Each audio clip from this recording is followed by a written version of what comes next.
Hare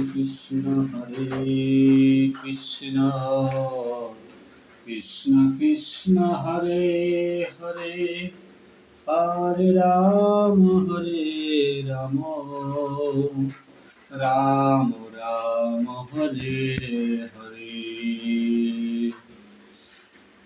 বলো বলো শ্রীকৃষ্ণ চৈতন্য প্রভু নিত্যানন্দ, শ্রী অদ্বৈত গদাধর শ্রীবাসাদি গৌর ভক্তবৃন্দ।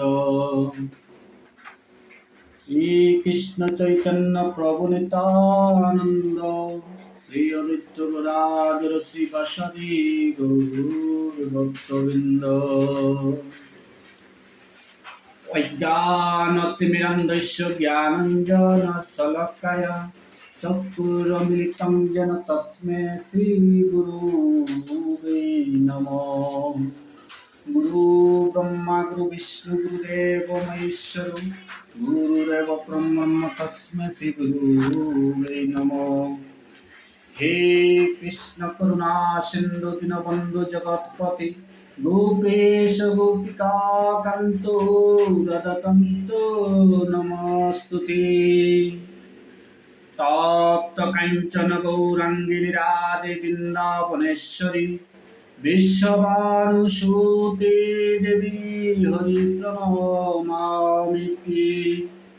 वाञ्छाकल्पतरुकृपा सिन्धुभ्येव च पतिता पावनं वैष्णवो नमो नमः। श्रीकृष्ण चैतन्य प्रभु नित्यानंद, श्री अद्वैत गदाधर श्रीवासादि गौर भक्तवृंद। हरे कृष्ण कृष्ण कृष्ण हरे हरे, हरे राम राम राम हरे हरे। हरे कृष्ण कृष्ण कृष्ण हरे हरे, हरे राम राम राम हरे हरे। हरे कृष्ण कृष्ण कृष्ण हरे हरे। नारायणं नमस्कृतं नरं चैव नरोत्तमं, देवीं सरस्वतीं व्यासं ततो जयमुदीरयेत्। ओम नमो भगवते वासुदेवाय, ओम नमो भगवते वासुदेवाय, ओम नमो भगवते वासुदेवाय। हरे कृष्ण कृष्ण कृष्ण हरे हरे, हरे राम राम राम हरे हरे।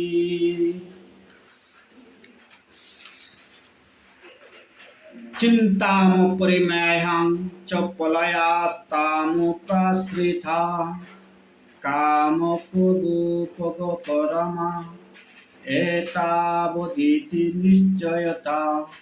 आशपाशस्त्रैवद्धा कामक्रोधपरायणा, इह हन्ते कामभोगार्थमनायानार्थसञ्चायना। অপরিসীম দুশ্চিন্তার আশ্রয় গ্রহণ করে মৃত্যুকাল পর্যন্ত ইন্দ্র সুখ ভোগকে তারা তাদের জীবনের চরম উদ্দেশ্য বলে মনে করে। এভাবে শত শত আশপাশে আবদ্ধ হয়ে এবং কাম ক্রোধ পরায়ণ হয়ে তারা কাম উপভোগের জন্য অসৎ উপায়ে অর্থ সঞ্চয়ের চেষ্টা করে। অসুরেরা মনে করে যে ইন্দ্রিয় সুখ ভোগ করাই জীবনের চরম লক্ষ্য এবং মৃত্যু পর্যন্ত তারা এই ভাব দ্বারা পোষণ করে চলে। তারা জন্মান্তরে বিশ্বাস করে না এবং কর্ম অনুসারে যে এই জগতে ভিন্ন ভিন্ন রকমের দেহপ্রাপ্ত হয় তাও তারা বিশ্বাস করে না। জীবন সম্বন্ধে তাদের সমস্ত পরিকল্পনা কখনো শেষ হয় না। তারা একটির পর একটি পরিকল্পনা করে চলে, যেগুলি কখনোই শেষ হয় না। তাই এইরকম একজন মানুষের সম্বন্ধে আমাদের ব্যক্তিগত অভিজ্ঞতা আছে, যে মৃত্যুর সময়ে ডাক্তারকে অনুরোধ করছিল তার আয়ু আরো 4 বছর বাড়িয়ে দেওয়ার জন্য, কারণ তার পরিকল্পনাগুলি তখনও পূর্ণ হয়নি। এই ধরনের মূর্খ লোকেরা জানে না যে ডাক্তার এমনকি এক মুহূর্তের জন্য কারো আয়ু বাড়াতে পারে না। মৃত্যুর পড়ুয়া যখন আসে তখন মানুষের আকাঙ্ক্ষার কোনো বিবেচনা করা হয় না। প্রকৃতির আইন নির্ধারিত সময়ের বেশি আর এক মুহূর্ত সময়ও ভোগের জন্য মঞ্জুর করে না। আসরিক ভাবাপন্ন মানুষেরা যাদের ভগবান বা অন্তর্যামী পরমাত্মার উপর কোনো বিশ্বাস নেই, তারা কেবল ইন্দ্রিয় তৃপ্তির জন্য সব রকমের পাপকর্ম করে চলে। তারা জানে না যে তাদের হৃদয়ে অভ্যন্তরে সাক্ষী রূপে একজন বসে আছেন, জীবাত্মার সমস্ত কাজকর্ম পরমাত্মা নিরীক্ষণ করেছেন। উপনিষদের সেই সম্বন্ধে বলা হয়েছে, একটি গাছে দুটি পাখি বসে আছে, তাদের মধ্যে একজন সেই গাছের ফলগুলি ভোগ করার কর্মে লিপ্ত থাকে এবং অন্যজন তার সমস্ত কার্যকলাপ নিরীক্ষণ করে চলে। কিন্তু যারা আসরিক ভাবাপন্ন, তাদের বৈদিক শাস্ত্র সম্বন্ধে কোনো জ্ঞান নেই এবং সেই সম্বন্ধে কোনো বিশ্বাসও নেই, তাই তারা পরিণামে বিবেচনা না করে ইন্দ্রিয় তৃপ্তির জন্য অবাধে যে কোনো কাজ করতে প্রস্তুত থাকে। ইদমধ্যময়া লব্ধমিমং প্রাপস্য মনোরথম ইদমস্তিদমপি মে ভবিষ্যতি পুনর্ধর্মম ঔষময়া হতু শস্ত্রহনিষ্যে চাপরানোপি ঈশ্বরো মহতুম ভুবি সিদ্ধহং বলবান সুখী আটোহ বিজনৌ বানস্মিকোহ অনহস্তি সদৃশ্যয় ময়া যজ্ঞে দস্যামি মুদ্দস্য ইত্যজ্ঞান মবহিতা অনেক চিত্ত বিদ্যাত্মা বহু মোহজালু সমাবৃতা প্রসৈত্যা খামভোগে সুপদন্তি নরকেহ শৌচ। আসরিক ভাবাপন্ন ব্যক্তিরা মনে করে, আজ আমার এত লাভ হয়েছে এবং আমার পরিকল্পনা অনুসারে আরো লাভ হবে, এখন আমার এত ধন আছে এবং ভবিষ্যতে আরো ধন লাভ হবে। এই শত্রু আমরা দ্বারা নিহত হয়েছি এবং অন্য শত্রুদের আমি হত্যা করব এবং আমি ঈশ্বর, আমি ভোক্তা, আমি সিদ্ধ, আমি বলবান, আমি সুখী, আমি সবচেয়ে ধনবান এবং অভিজাত, আত্মীয় স্বজন পরিবৃত্ত, আমার মতো আর কেউ নেই। আমি যজ্ঞ অনুষ্ঠান করব, দান করব এবং আনন্দ করব। এভাবেই আসরিক ভাবাপন্ন ব্যক্তিরা অজ্ঞানের দ্বারা বিমোহিত হয়, নানা প্রকার দুশ্চিন্তায় বিভ্রান্ত হয় এবং মহাজালে আবদ্ধ হয়ে কামভোগে আসক্ত চিত্ত সেই সমস্ত ব্যক্তিরা অসুচি নরকে পতিত হয়।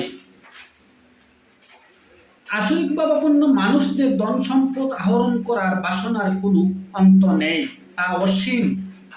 তারা কেবল চিন্তা করে কি পরিমাণ অর্থ তাদের এখন আছে এবং সেই অর্থকে আরো বাড়ানোর জন্য নানা রকম বিনিয়োগের পরিকল্পনা তারা করে।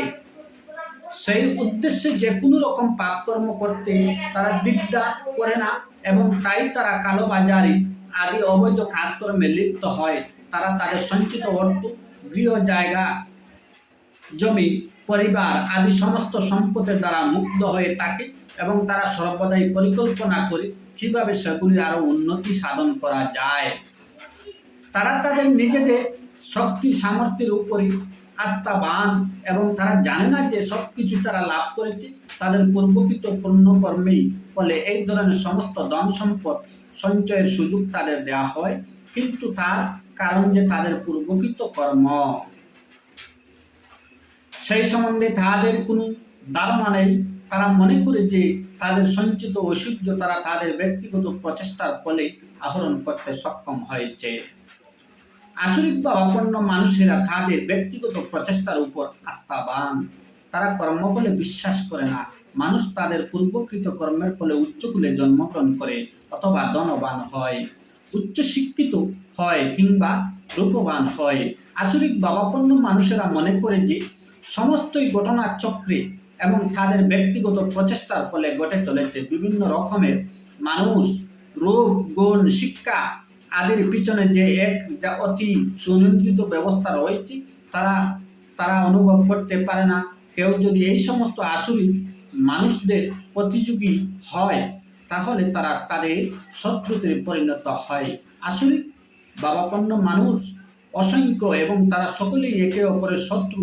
এই শত্রুতা গভীর থেকে গভীরতর হতে থাকে, প্রথমে ব্যক্তিগত, তারপর পারিবারিক, তারপর সামাজিক, অবশেষে এক রাষ্ট্রের সঙ্গে অপর রাষ্ট্রের। তাই জগৎ জুড়েই সর্বদাই বিবাদ,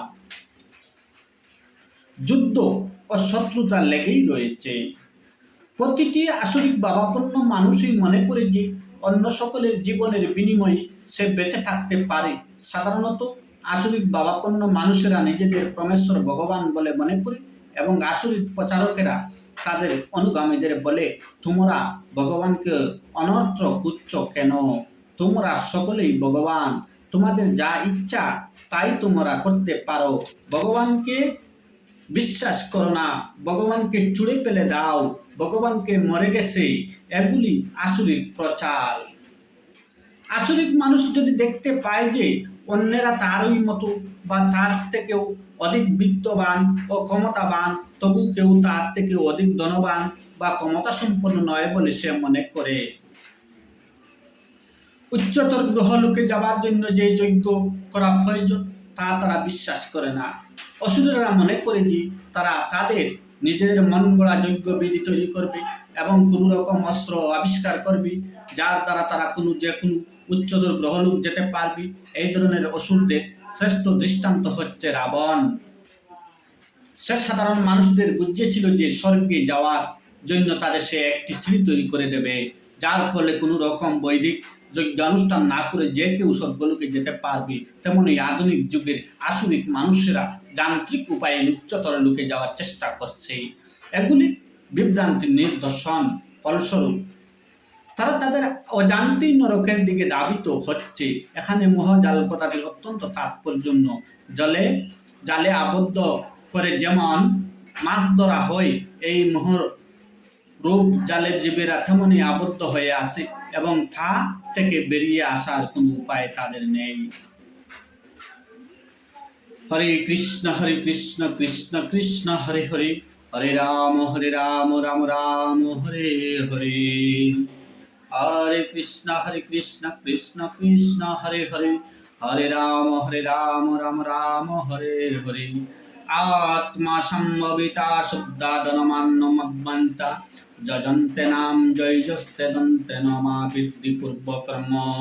সেই আত্মাভিমানী, অনম্র এবং দন ও মানে মতভক্ত ব্যক্তিরা অবধি পূর্বক দন্ত সহকারে, দম্ভ সহকারে নামমাত্র যজ্ঞের অনুষ্ঠান করে। হরে কৃষ্ণ।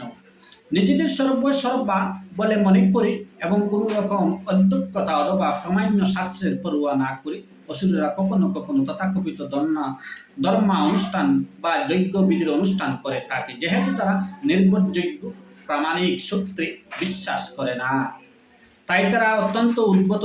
তার কারণ সঞ্চিত ধন সম্পদ অন্ধকারে অহংকারে মত হয়ে তারা মহাচ্ছন্ন। কখনো কখনো এই ধরনের অসুরেরা ধর্ম প্রচারক সেটি জনসাধারণকে বিপদগামী করে এবং ধর্ম সংস্কারক বা ভগবানের অবতার রূপী পরিচিতি লাভ করার চেষ্টা করে। তারা যজ্ঞ অনুষ্ঠান করার বান করে অথবা দেবদেবীর পূজা করার অথবা নিজেদের মন গড়া ভগবান তৈরি করে সাধারণ লোক তাদের ভগবান বলে প্রচারপূর্বক তাদের পূজা করে। মূর্খ লোকেরা তাদের ধর্মজ্ঞ ও দিব্য জ্ঞান সম্পন্ন বলে মনে করে। তারা সন্ন্যাসীর বেশ ধারণ করে সব রকম অপকর্মে লিপ্ত হয়। প্রকৃতপক্ষে যারা সর্বত্যাগী সন্ন্যাসী তাদের জন্য নানা রকম বিধিনিষেধের নির্দেশ রয়েছে। অসুরেরা কিন্তু এই সমস্ত বিধিনিষেধের দ্বারে না। তাদের মতে কোনো নির্দিষ্ট পথ অনুসরণ করার দরকার নেই। যার যার নিজের মতো অনুগামী এক বিরাট পথ বার করে নিয়েই চলে। অবধিপূর্ব কর্মকথাটির উপর বিশেষ করে জোর দেওয়া হয়েছে, অর্থাৎ কোনো বিধি নিষেধের পরোয়া না করা অজ্ঞতা মহাচূন্য হয়ে পড়ার ফলে এগুলি হয়।